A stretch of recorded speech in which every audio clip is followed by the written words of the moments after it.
오늘 말씀의 제목은 한번 따라 하실까요? 목자와 동방박사.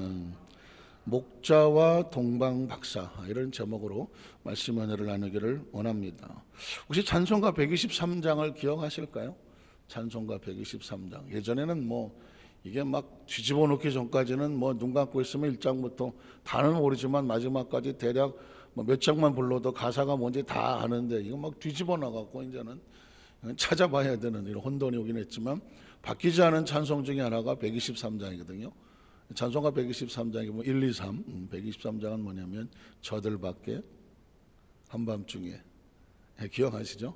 양팀에 자던 목자들, 천사들이 전하여준 준하신 소식 들었네, 1절이거든요. 4절에 보면 동방의 박사들 새아기 보고, 왜 새아기라고 그랬을까요? 아기는 다 새 건데, 새아기 보고 절하여. 그 보배합 옛날엔 쏙 열어서라 그랬는데 다 열어서 세 가지 보물 드렸네. 그리고 후렴에 가면 노엘, 그죠? 노엘 이스라엘 왕이 나셨네. 첫 번째 질문, 노엘이 무슨 뜻입니까? 노엘이 무슨 뜻이냐고. 갑자기 훅 치고 들어와서 노엘이 무슨 뜻이지? 근데 그럼에도 불구하고 노엘 부르지 않았습니까? 힌트, 이 노엘이란 뜻은 노엘은 프랑스 여자들이 이런 이름을 많이 가지고 있습니다. 프랑스 여자들 가운데 노엘이 많이 있습니다. 어느 나라 말일까요? 프랑스 여자들이 쓰는 이름이니까 프랑스 말이죠. 노엘은 프랑스 말입니다. 노엘은 프랑스 말인데 어쩌다가 들어왔는지 잘 모르겠지만, 노엘은 프랑스 말이고 영어로 말하면 크리스마스, 성탄절과 같은 뜻입니다. 그리고 성탄절을 하는 축가, 이런 성탄절 찬송과 같은 그런 의미를 가지고 있는 게 노엘이죠. 그러니까 노엘은 성탄절, 예수의 탄생을 축하합니다 라고 하는 의미를 가지고 있습니다. 자, 그럼 두 번째 질문, 이 저들 밖에 한밤중에 이렇게 나오고 있는 가사인데, 원래 이게 한국 가사가 아니거든요. 영어 가사거든요. 그러면 이 찬양의 영어 제목은 뭘까? 아이고, 프랑스 갔다가 영어 갔다가 아유, 만만하지 않다, 그죠? 이 찬송은 워낙 유명한 찬송이 캐롤이니까, 크리스마스 찬송이니까 이 찬송은 기억하시라고, 제가 아는 기억하시라고 The First Noel이라고 그래요. First Noel, 첫 번째 노엘이다. The First Noel, 첫 번째 노엘이면 그러면 첫 번째 노엘, 크리스마스다라는 것이죠. 그러니까 예수님이 탄생하셨던 그 성탄절, 지금 2022년도니까 2022번째 성탄절일 거 아니겠습니까? 물론 조금 연도차가 난다고 하지만 그냥 달력대로 본다면 2022년도 성탄절이잖아요. 그러니까 제일 처음 첫 번째 성탄절은 바로 목자와 동방의 박사들이 예수님의 탄생을 축하하고 예물을 드리며 모였었다. 그래서 이제 이걸 The First Noel, 저들 밖에 목자들, 동방의 새 박사들, 이렇게 해서 이제 가사가 기록되고 찬양이 나온 것이거든요. 그러니까 우리가 하나님 앞에 이 성탄절 예배를 드릴 때에 우리는 2022년도 성탄절을 드리고 있지만 첫 번째 노엘을, 첫 번째 크리스마스를 보면서 이게 지금 계속해서 우리 가운데서도 우리가 목자가 되고 동방박사가 되어져서 예수님의 탄생을 축하하는 모습처럼 오늘 이 자리에 우린 그렇게 나와 있다라는 사실을 기억하면서 오늘 그 첫 번째 성탄절에 함께 참석했던 목자와 동방박사의 모습을 한번 살펴보기를 원합니다. 첫 번째로 목자들에게 메시아 탄생을 알리는 천사들의 모습이 있습니다. 목자들에게 메시아 탄생을 알리는 천사들, 뒤집어 말하면 천사들에 의해서 메시아 탄생을 알게 되는 목자들의 모습이 있는 거죠. 누가복음 2장 8절 이하를 보면 그 지역의 목자들이 밤에 밖에서 자기 양떼를 지키더라. 주의 사자가. 전 성경을 읽으면서 제가 요즘 잘 그 표현 안 할지 모르겠지만 성경은 4차원의 신앙이 아니면은 이해가 되지 않아요. 그러니까 우리 시각으로 보면 목자들은 3차원이죠. 시간과 공간을 제한을 받는 인간이죠. 우리와 같은 인간이거든요. 그런데 성경을 훅 치고 들어오죠. 주의 사자가.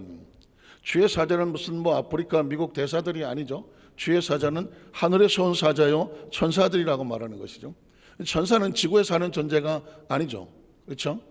그런 영과 하나님 부르시는 영이니까 시간과 공간을 초월하고 하나님의 나라 속에서 하나님이 부르시는 영이죠, 영. 그런데 성경은 우리에게 이 시간과 공간의 제한을 받는 인간의 세계와 하나님의 세계가 공존하고 있어요. 공존하고 있단 말이죠. 그러니까 이걸 쳐다보려고 하면 학문으로 안 되고 과학으로 안 되고 무슨 생물학으로 안 되고 전체 물리학으로 안 되는 거죠. 인간의 학문으로 안 됩니다. 학문의 정의가 뭘까요? 학문이란 하나님이 창조하는 세계에 대한 건 법칙과 질서를 발견해 나가는 거예요. 그게 학문이에요. 세상에서 아무리 똑똑하고 어쩌고 저쩌고 노벨에 뭘 탔다고 할지라도 그들의 머리는 하나님이 창조해 놓은 거기에 대한 원리와 질서, 법칙들을 발견하고 제일 먼저 발견하고 세상에 드러내는 그냥 도구일 뿐이에요. 학문이 공부를 많이 했다, 학문에 뛰어나다고 해봤자 다 지구 안의 이야기입니다. 그런데 주의 사자 이렇게 나오면 지구 바깥의 이야기거든요. 이거는 학문이 해서 해결할 수가 없죠. 이건 차원으로 해결할 수밖에 없는 거죠. 이건 똑같습니다. 저와 여러분이 육체를 가지고 있지만 인간은 고대로부터 영혼이 있다는 사실을 누구도 부인하지 못했죠. 인간 자체가 3차원의 육체를 가지고 있지만 4차원에 보이지 않는 영을 가지고 있잖아요. 인간 존재만 그래요. 그러니까 인간만 차원을 얘기할 수가 있죠. 3차원에 살면서 4차원에 대한 꿈을 꿀 수 있으며 4차원에 대한 기대를 가지고 있습니다. 예로부터 많은 사람들은 하나님을 알지 못해도 자기들이 죽으면 영원 불멸할 존재를 알아서 저 이집트 피라미드 같은 경우에 왜 그 미이라를 만들어 놓습니까? 자기들이 언젠간 영혼이 바깥에 나갔다가 다시 돌아오면 자기 몸이 부활할 거라고 생각을 했습니다. 그 전에 그래서 몸이 부활하기 위해서 썩지 않게 자기 시신에다가 소금을 다 집어넣고 어떻게 이제 부패하지 않게 하려고 영혼이 돌아왔을 때 자기가 다시 살아나 보려고 왜 이런 일을 합니까? 인간의 의식에는 의식이든 무의식 속에 그들은 이 4차원의 영적인 하나님의 나라에 대해서 어렴풋이 알고 있거든요. 여러분 혹시 아십니까? 우리나라의 장례를 치를 때에 칠성판이라는 것을 깔았습니다. 혹시 칠성판 깐다는 사실 아십니까? 들어보셨습니까? 예. 칠성판을 왜 깔까요? 시신을 깔 때 밑에 나무떼기를 하나 따로 깝니다. 이걸 일컬어서 칠성판이라고 말하거든요. 칠성판을 왜 까느냐고 내가 물어본 적이 있었습니다. 그랬더니 칠성판은 뭐냐? 하늘의 북두칠성을 말하는 거예요. 혹시 아십니까? 송황당에 칠성님께 기도하는 비나이다 비나이다 칠성님께 비나이다. 칠성님이 누군지 아십니까? 북두칠성이거든요. 북두칠성을 옛날 사람들은 칠성님이라고 불렀습니다. 하늘의 해와 달과 별들을 섬겼기 때문에. 칠성님께 왜 가서 빕니까? 아시겠지만 하늘을 바라보면 북두칠성이 돌잖아요. 별자리가 돌단 말이죠. 이렇게 국자같이 생기게 돌단 말이죠. 그러니까 옛날 사람들이 하늘을 쳐다보면서 북두칠성을 보면서 저거는 별이 7개가 칠성님이구나. 그런데 별이 돈다고 생각했어요. 그래서 어떻게 하느냐? 사람이 죽으면 그 칠성판을 까는 이유가 뭐냐면 죽어서 그 영혼이 북두칠성은 칠성님을 찾아가서 거기서 시간을 태엽처럼 다시 감고 와. 이러다 보니까 또 옛날 얘기 나오죠. 옛날 시계는 태엽으로 감았습니까? 기억하십니까? 밥 줬습니다. 밥. 시계도 밥을 먹었습니다. 그래서 죽었습니다. 이거 밥을 앉아서 죽었네? 다시 돌렸습니다. 시계 밥을 줬단 말이죠. 태엽을 감았단 말이죠. 사람들이 이렇게 생각을 했습니다. 사람의 영혼은 생명은 태엽이구나, 시간이구나. 그래서 죽으니까 아이고 죽었네, 태엽이 풀렸네. 어떻게 태엽을 감아야 되는데 이 사람의 생명의 태엽은 어디서 갈아오느냐? 무슨 님? 칠성님. 별이 빙빙 돌잖아. 그분이 칠성님이 이거 돌리는 사람이라고 돌리는 존재로 생각해. 이게 인간이에요. 그러니까 이런 어렴풋한 정말 지금 생각하면 어이없는 이야기들이지만 예전에 그걸 철석같이 믿었습니다. 오죽하면 사람이 장례를 치를 때 칠성판을 깔았겠습니까? 북두칠성에게 가는 줄 알고. 이게 인간이라니까요. 그러니까 성경을 정확하게 알아야 인간 세계에서 벌어지고 있는 우리 육체도 정확하게 하는, 육체를 가리지만 영을 가지고 있는 인간을 알 수 있는 방법은 성경 속에서 벌어지고 있는 3차원과 4차원이 믹서가 되어 있는데 이걸 영적으로 분별할 수 있는 것은 4차원의 신앙을 무장하는 수밖에 없는. 이게 안 되면 성경은 신화와 같고 전설과 같아서 해석이 안 되는 것이죠. 그냥 그러려니 하는 것이죠. 그래서 제가 볼 때는 성경에 보면 목자들이 나오고 주의 사자가 나오는 것은 인간의 세계와 하나님의 세계가 동시에 움직여지는 건데 이걸 볼 수 있는 것은 신앙인밖에 볼 수가 없는 것이죠. 자, 그럼 바로 넘어가겠습니다. 자, 주의 사자가 곁에 서고 주의 영광이 그들을 두루비치며 크게 무서워하더라. 무서워할 수 없죠. 3차원은 4차원의 존재가 나타나면 무서운 것이죠. 그 존재의 정체를 알 수 없으면 무서운 것이죠. 예전에 그래서 사람들은 귀신을 제일 무서워했습니다. 귀신을 왜 무서워합니까? 귀신은 4차원적인 존재이기 때문에 3차원에서 가장 두려워하는 것은 4차원이거든요. 그러나 크리스찬들은 반대이시죠. 3차원에 존재하지만 4차원을 사모하고 꿈꾸며 4차원의 영적인 귀신을 대적할 수 있으며 4차원의 영이신 성령님을 인정하냐고 모셔드린 것은 뭐냐면 하나님의 영을 가지고 세상의 악한 것들을 대적할 수 있는 비밀을 알고 있는 것은 누구다? 크리스찬인 것입니다. 이걸 정확히 알고 있어야 성육신도 마찬가지입니다. 하나님이 세상을 이처럼 사랑하셔서 독생자를 주셨다는 것은 차원이 이동이 돼서 이 땅에 태어나신, 이걸 어떻게 믿어집니까? 성육신이 어떻게 믿어진단 말입니까? 성탄절을 어떻게 믿습니까? 하나님이 세상을 이처럼 사랑 독생을 주셔서 하나님이 딱 육신을 입고 오셨다, 어떻게 믿어집니까? 동정녀가 잉태해서 어떻게 태어났다, 어떻게 믿어집니까? 이건 차원의 이야기거든요. 차원을 이해하지 않으면 이해할 수 없는 이야기입니다. 아까 찬양팀이 아름다운 이야기가 있는, 아름다운 이야기지만 신비한 이야기고 인간의 힘으로는 이해할 수 없는 이야기들이거든요. 이런 차원에서 성경을 펼쳐져 나가면 전혀 다른 세계가 펼쳐지고, 그래서 목자가 두려워할 수밖에 없는 것은, 그러나 우리들은 그가 누구인지를 알면 우리는 두려워하지 않는 거죠. 성탄절에 두려워하는 사람이 있습니까? 두려워하지 않는 것이죠. 그 다음 절을 보면 이렇습니다. 천사가 이르되 무서워하지 말아라. 그렇죠. 천사는 하나님으로부터 영이니까 무서워하지 마라. 보라 내가, 자, 그냥 이 구절 속에서 목자들에게 전한 이야기 속에서 메시아 탄생, 성탄절의 의미를 발견하게 됩니다. 첫 번째, 보라 내가 온 백성에 미칠 큰 기쁨에 좋은 소식. 성탄절의 첫 번째 의미는 뭐냐면 온 세상에게 미칠 큰 기쁨에 좋은 소식입니다. 믿으십니까? 그래서 성탄절을 기뻐하는 이유입니다. 두 번째, 그 다음 절을 보면 오늘 다윗의 동네에 너를 위하여 구주가 나셨다. 너희를 위하여 메시아가 나셨다는 것입니다. 메시아는 예언된 약속이고 그리스도는 완성된 약속이잖아요. 그래서 예언된 메시아가 구주가 나셨으니 그가 곧 그리스도 주시다. 그리스도는 메시아라는 것이죠. 두 번째죠. 세 번째는 뭐예요? 그 다음 절은 뭐라고 하는데, 오늘 너희 가서 강보에서의 구에 누워있는 아기를 보리니 이것이 너희의 표적이다. 그 다음 절을 보면, 자, 호련히 수많은 천군이 그 천사들과 함께 하나님을 찬송하여 이르되, 잘 아시는 것처럼 지극히 높은 곳에서는 하나님께, 성탄절은 그런 날입니다. 지극히 높으신 곳에는 하나님께 영광이 되는 날입니다. 그리고 네 번째는 뭘까요? 땅에서는 하나님이 기뻐하시는 사람들 중에 무엇이 맙니까? 평화로다. 이게 네 번째 소식인 거예요. 그러니까 이 성탄절은 천사가 정의를 하죠. 온 세상에 미칠 큰 기쁨의 좋은 소식, 너희를 위하여 예언된 메시아가 이 땅에 나셨느니라. 믿으십니까? 이 엄청난 사건은 하나님이 기뻐하고 영광을 받으셔. 왜 그럴까요? 우리에게 기쁨의 좋은 소식인데 하나님이 영광을 받으셔. 죽었던 아들이 돌아와서 아이고 이제 내가 살았다. 아들이 살았는데 누가 기뻐하죠? 아버지가 기뻐하잖아요. 그런 거예요. 그리고 또 말씀하지 않습니까? 이제 하나님이 기뻐하는 삶을 중에서는 뭐가 있어요? 평화로다. 여기서 굉장히 중요합니다. 온 인류가 다 기뻐하지 않아요. 온 인류가 다 평화가 임하지 않아요. 뭐 하신 사람?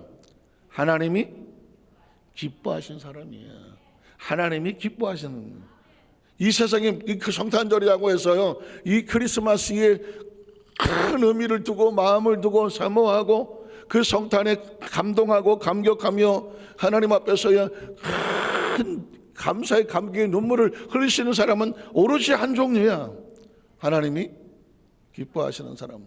그 외에 나머지 사람들은 또 하나가 지나갔나비요. 그냥 성탄절, 무슨 추석, 구정, 다를 거 있어. 그냥 휴일이지. 이런 인식을 가지고 있는 사람은 성탄절의 진정한 의미를 알 수가 없는 것입니다. 자, 그럼 두 번째로 동방박사들을 보겠습니다. 동방박사를 인도하는 별을 보겠습니다.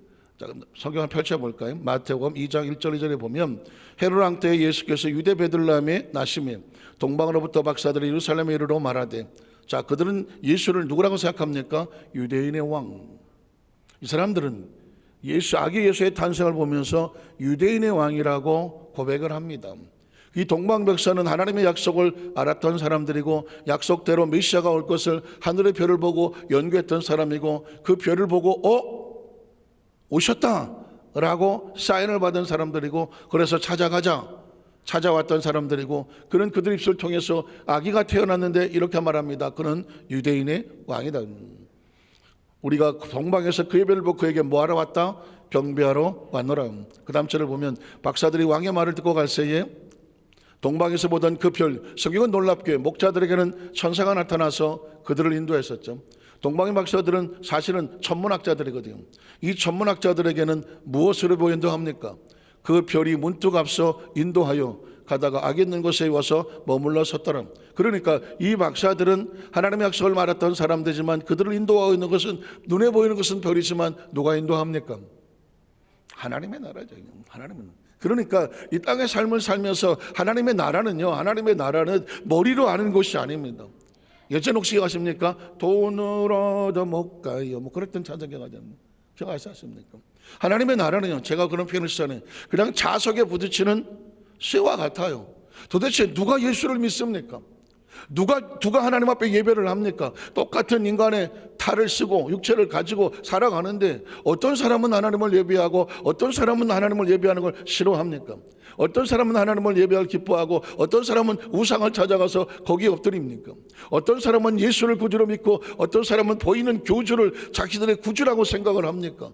어떻게 예수가 실패자라고 생각합니까? 어떻게 예수가 실패했기 때문에 우리 교주가 새롭게 그 예약을 완성했다고 사람을 따라갑니까?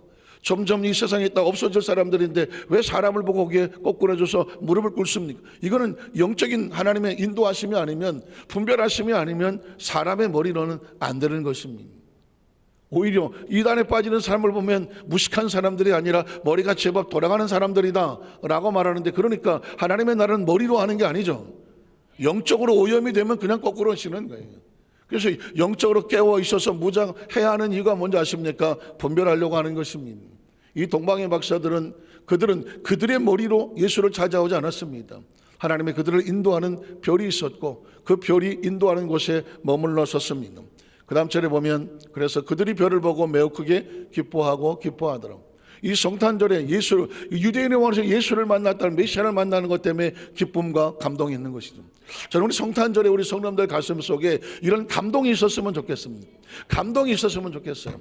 크리스찬들은 감동이 살아있어야 됩니다. 설레임이 살아있어야 되고요, 하나님 반응이 있어야 되고 감동이 있어요. 저는 어제 수예배 드리면서 엄청난 것을 경험했습니다. 엄청난 것을 경험했어요. 이유가 뭔지 아십니까? 여러분, 하나님을 아십니까? 알고 싶으십니까?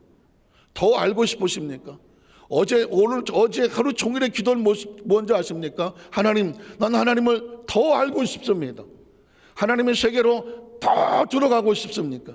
하나님을 더, 영어로 말하면 더 터치하고 만지고 안아서 하나님의 임재가 머리부터 발끝까지 충만하게 채워져서 확실한 하나님을 끌어안고, 난 이 정도가 아니야. 난 이 정도면 내가 그래도 하나님을 알지. 이 정도면 내가 하나님을 잘 믿지. 어림도 없는 이야기였어요.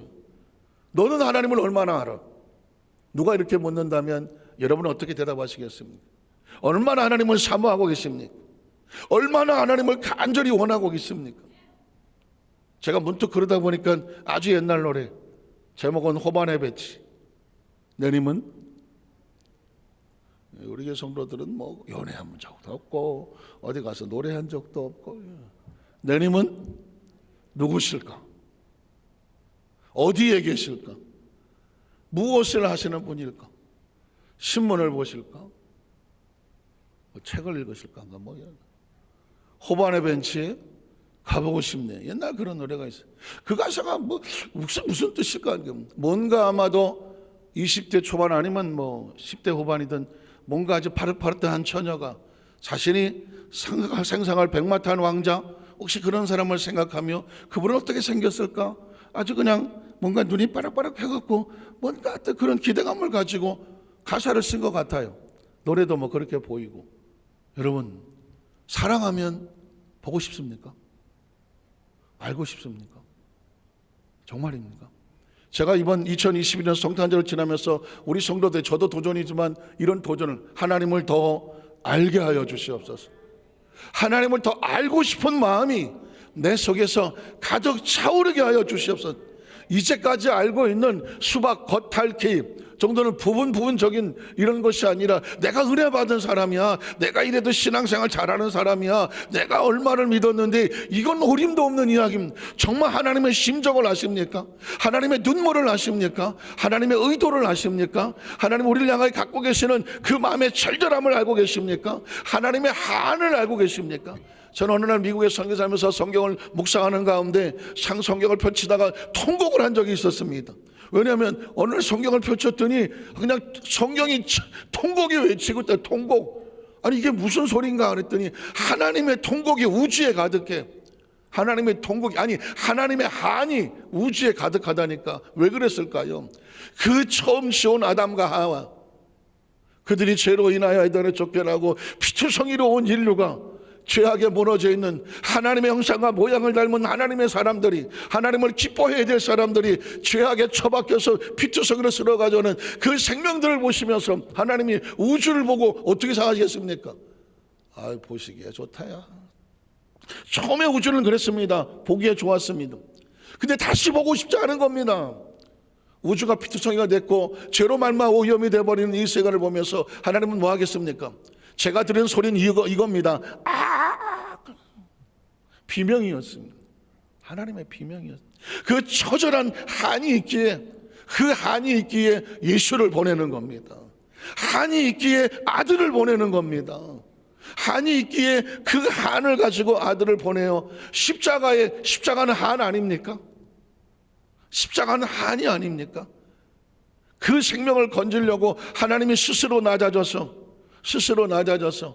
초라하고 비참한 수치를 당하고 피투성이로 얻어맞고 가시며 혈류관을 쓰고 그 저주의 십자가에 매달려 거기서 하는 예수님이 뭐합니까? 통곡하지 않습니까? 하나님 아버지, 이 영혼들을 불쌍히 여기셔서 자기가 무엇을 하고 있는지 모릅니다. 저들을 용서하여 주시옵소서. 십자가는 한입니다. 십자가 한입니다. 우주는 한에 가득 차, 하나님의 하늘은 잔을 가득 차 있고 예수님은 그 한을 푸는 겁니다. 그 죽음의 한을 풀고 부활하셔서 숨을 내쉬며 너희에게 평강이 있을지어다 하는 거죠.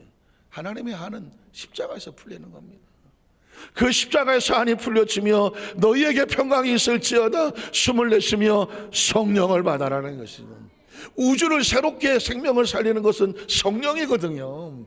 그래서 내 안에 성령님이 들어오셔야 비로소 하나님의 한이 풀어지고 우리를 보고 바라보시는, 기뻐하시는 모습. 이제 내가 너를 보니까 보기 좋다야. 그게 하나님인 거예요. 그게 하나님인 거예요. 그 한을 풀러 오신 분이 바로 이 성탄절은 예수님께서 한을 풀러 오신 거예요. 그래서 온 백성에 미칠 큰 기쁨의 좋은 소식인 거야. 큰 백성에. 그리고 너희를 위하여 구주를 하셨도다. 그래서 하나님이 한이 풀리니까 하나님이 높은 곳에서는 하나님께 영광을 받으시는 것이고, 이 땅에서는 기뻐하심을 입은 자들에게 평화가 임하는 거예요. 그게 성탄절이에요. 그냥 뭐 장식이나 하고 그냥 크리스마스 캐럴이나 보고 메리 크리스마스나 하고 이게 아니라니까. 성경의 이 구절 하나하나에 하나님의 절절함이 담겨져 있어. 저는 우리 여도수만산교회 성도들이 바로 이 하나님의 절절한, 하나님을 머리가 아닌 하나님의 그 심정 하나하나, 세포 하나하나가 이 하나님의 마음과 생각과 은총으로 정말 절절하게 그냥 살아 존재하지만 온몸으로 하나님이 느껴져서 하나님 더 알고 싶고 더 알고 싶고 더 하나님 은혜로 우리를 덮어주세요. 그래 우리가 하나님 앞에 나섰을 때 아주 자연스러운 거예요. 목자들도 동방 박사들도 놀랍게 하나님 앞에, 그래서 동방의 박사들은 그 먼 거리를 다가와서 기뻐하며 아기 예수께 자신들이 준비했던 예물을 아낌없이 내어놓으며 돌아가면서 더 기뻐하는 거죠. 드리면서 기뻐하는 것은 하나님 앞에밖에 없습니다. 다른 사람들에게 주면서는 절대 좀 아깝고 계산한 게 있을지 모르지만 하나님 앞에 예물을 드리며 기뻐하는 사람은 하나님으로 인식하는 사람들밖에 없는 사람. 말씀을 정리하기를 원합니다. 전 이번 크리스마스 성탄절을 앞두고 하나님께서 너희가 새벽 예배로 한번 하나님께 감사의 마음으로, 그리고 한 해를 마무리 지면서 하나님 마음을 끌은 기도하는 심정으로 네가 한 주간을 지내봐라. 그냥 새벽 예배가 될 줄 알았는데 저는 제가 이때까지 목회하고 이때까지 신앙생활을 하는데 이게 그냥 한 단계를 더 벗어나서 그 하나님의 속으로 깊이 빨려 들어가는, 오늘 아침 새벽에 일어나서도 그냥 침대에서 내려와서 무릎 꿇고 앉았는데 하나님 속으로 깊이 빨려 들어가는 그 은혜를 얻더라고요. 저는 우리 여도수만살교회 성도들에게 하나님이 여러분을 깊이 끌고 들어가서 하나님의 은총으로 어차피 예수 믿을 거 영적으로 강자가 되어지고 영적으로 무장이 되어지고 하나님에 대한 깊은 은혜 속에 늘 잠겨서 충만하시는 우리 성령 되시기를 주님의 이름으로 축원합니다. 기도하겠습니다. 하나님 아버지,